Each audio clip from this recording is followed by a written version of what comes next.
so this is a little bit of review in terms of how range of motion activities are described.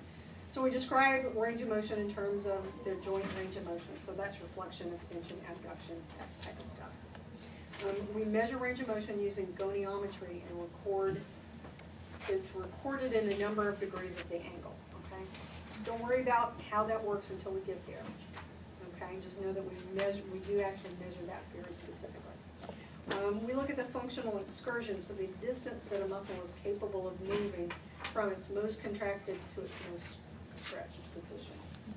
Okay, because sometimes that range of motion limitation is due to a tight muscle.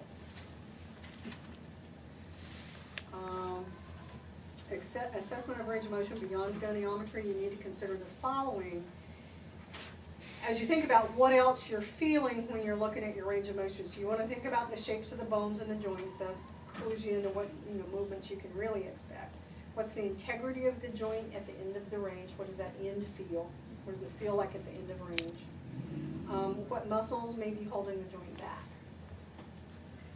Okay, so if I'm moving here and I'm stuck here, it may be because the antagonist is tight and holding me down.